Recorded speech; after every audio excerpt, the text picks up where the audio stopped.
სახელითა მამისათა და ძისათა და სულისა წმინდისათა. ამინ. ჩვენთან არის ღმერთი. დიდება და მადლობა დღევანდელი წირვისათვის. ჩვენ უშუალოდ ლიტურგიაზე ასეთი სახარება წავიკითხეთ. ეს მათეს სახარების 25 თავი იყო ძირითადად, სადაც სამ საკითხზე იყო საუბარი. პირველი ეს იყო 10 ქალწულის შესახებ იგავი, სადაც მაცხოვარი, რომელი იგავითაც ახლა მე ცალ-ცალკე არ გავშიფრო, არ იმას ვიზავ, განვიხილო, რომელი იგავითაც ჩვენ უფალი გვეუბნება, რომ ადამიანი რომ გადარჩეს და ცხონდეს, უნდა სიწმინდით იცხოვროს და მაგრამ მარტო სიწმინდით ცხოვრება არა, მოწყალებაც უნდა ჰქონდეს, სიკეთე უნდა ჰქონდეს გაკეთებული. სწორედ როგორც აი კანდელს ზეთი აცოცხლებს და ინარჩუნებს ამ ცეცხლს, ისე ადამიანში ღვთის მადლი, რომელსაც ის სიკეთის კეთებით მოიხვეჭს, ადამიანის სულსაც ეს აცოცხლებს.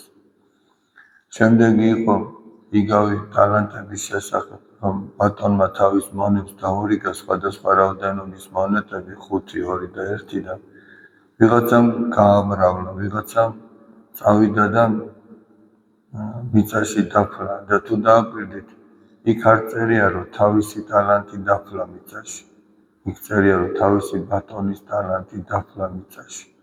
ანუ ჩვენ შეიძლება ვთქვათ, რომ ეს ჩემი სიმდიდრეა, როგორც მინდა ისე გამოვიყენებ, ჩემი დროა, როგორც მინდა ისე მოვიხმარ, ჩემი ენერგია თუ ჩემი უნარია რაღაც კეთების. ეს სინამდვილეში ჩვენი არ არის.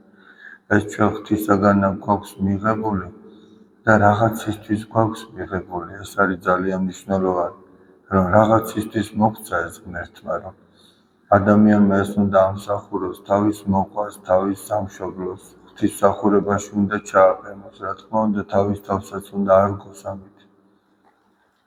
იმიტომ რომ ადამიანი მარტო თავისთვის კი არ არის, არამედ აი ადამიანის სხვისთვის არის. ადამიანი რომ შედგეს, სხვას უნდა ემსახუროს, სხვას უნდა გამოადგეს. ნებისმიერი ნივთი რომ შედგეს, ის სხვას უნდა გამოადგეს. ნებისმიერ ნივთს აი ჩვენ თუნდაც ადამიანები იმისთვის ვაკეთებთ, რომ ის ვიღაცას უნდა გამოადგეს.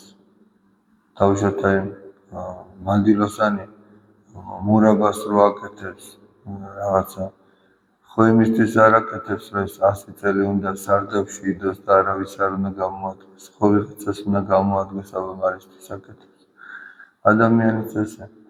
და აქ ჩანს აი ჩვენი პასუხისმგებლობა, ესე იგი პასუხისმგებლობა ადამიანების მიმართ, პასუხისმგებლობა ჩვენი ოჯახის თუ ჩვენი უბნის თუ ჩვენი ქალაქის, ჩვენი ქვეყნის მიმართ, პასუხისმგებლობა. როგორ ამბობს, არც კაცი ვარგა, რომ ცოცხალი მკვდარსა ემსგავსოს, იყოს სოფელში და სოფლისთვის არა იზრუნოს, მარტო თავისთვის თუ ზრუნავს, ესე იგი ეს ცოცხალი კაცი სინამდვილეში მკვდარია, იმიტომ რომ არავის არაფერში არ ადგება. და მესამე იგავი სწორედ ეს იყო, იგავი არა, მეორედ მოსვლის შესახებ, რომ